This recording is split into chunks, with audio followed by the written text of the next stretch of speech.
ഇവരിങ്ങനെ meeting attend ചെയ്തുകൊണ്ടിരിക്കുകയായിരുന്നു. ഇവൻ്റെ മുഖം വല്ലാത്ത അസ്വസ്ഥമായിട്ടാണ് ഇവ ഇരിക്കുന്നത്. ഇവൻ്റെ ബോയ് ഫ്രണ്ടും അത് നോട്ട് ചെയ്യുന്നുണ്ടായിരുന്നു. ഇവൻ്റെ മുഖത്ത് എന്തൊക്കെയോ വല്ലാത്ത വാട്ടവും ക്ഷീണമൊക്കെ ഉണ്ടത് ഇവൻ്റെ ബോയ് ഫ്രണ്ട് ഇത് നോട്ട് ചെയ്യുന്നുണ്ട്. അതുകൊണ്ട് ഇവൻ്റെ ബോയ് ഫ്രണ്ട് അവനെ തന്നെ നോക്കിയിരിക്കുകയായിരുന്നു. കുറച്ച് കഴിയുമ്പോഴത്തേക്കും അവൻ്റെ വയറുവേദന കൂടുകയും അവൻ വയറിൽ ഇറുക്കി അമർത്തി പിടിക്കുകയും ചെയ്യുന്നുണ്ട്. ഉടനെ തന്നെ അവൻ്റെ ബോയ് ഫ്രണ്ട് അവൻ്റെ അടുത്ത് എത്തുന്നുണ്ട്. കുറച്ച് കഴിയുമ്പോഴത്തേക്കും അവൻ്റെ വേദന കൂടിയിട്ട് അവൻ വയറിൽ അമർത്തി പിടിക്കുകയാണ്. നോക്കുമ്പോൾ അവൻ്റെ കാലിലൊക്കെ ബ്ലഡ് ആയിട്ടുണ്ടായിരുന്നു. ഇവൻ പ്രഗ്നൻ്റ് ആണല്ലോ, അപ്പോൾ ഈ പ്രഗ്നൻസി പീരീഡിൽ ബ്ലീഡിങ് സംഭവിക്കുന്നത് അബ്നോർമൽ ആയതുകൊണ്ട് തന്നെ ഇവന് ഉടനെ തന്നെ ഹോസ്പിറ്റലിൽ ഡോക്ടറിൻ്റെ ഫുൾ ടീമിനെ വരാൻ പറയാൻ വേണ്ടിയിട്ട് ഇൻഫോം ചെയ്യുന്നുണ്ട്.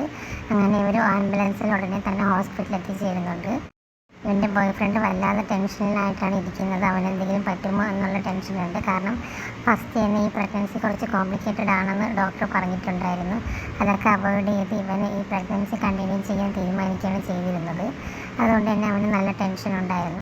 ട്രീറ്റ്മെൻറ്റൊക്കെ കഴിഞ്ഞിട്ട് ഡോക്ടർ ഇറങ്ങി വരുന്നുണ്ട്. എന്നിട്ട് ഡോക്ടർ പറയണം അവൻ്റെ കണ്ടീഷൻ കുറച്ച് മോശമാണ്, ഒരുപാട് ബ്ലഡ് പോയിട്ടുണ്ട്, ബ്ലീഡിങ് സ്റ്റോപ്പ് ചെയ്യാൻ പറ്റാത്തൊരു സിറ്റുവേഷനാണ്, എന്ത് വേണമെങ്കിലും സംഭവിക്കുക, അപ്പോൾ നിങ്ങൾ എല്ലാത്തിനും പ്രിപ്പയർ ആയിട്ട് ഇരിക്കണം എന്നൊക്കെ പറയുന്നുണ്ട്.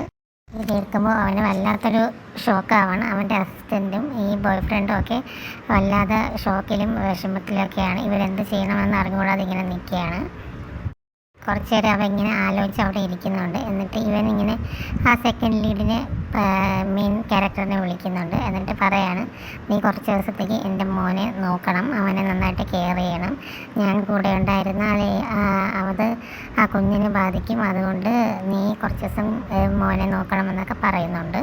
അപ്പോൾ ആ സെക്കൻഡ് ലീഡ് പറയുന്നുണ്ട്, നീ നിൻ്റെ മോനെ ഇല്ലാതെ നീ എങ്ങനെ ജീവിക്കും, നിനക്ക് അവൻ്റെ അടുത്ത് സ്നേഹമൊന്നുമില്ല, നീ ഇപ്പോഴേ അവനെ പിരിഞ്ഞിരിക്കുന്നത് എന്തിനാന്നൊക്കെ പറയുന്നുണ്ട്. അത് അവൻ്റെ നല്ലതിന് വേണ്ടിയിട്ടാണ് ഞാൻ പിരിഞ്ഞിരിക്കുന്നത് എന്നൊക്കെ അവൻ പറയുന്നുണ്ട്.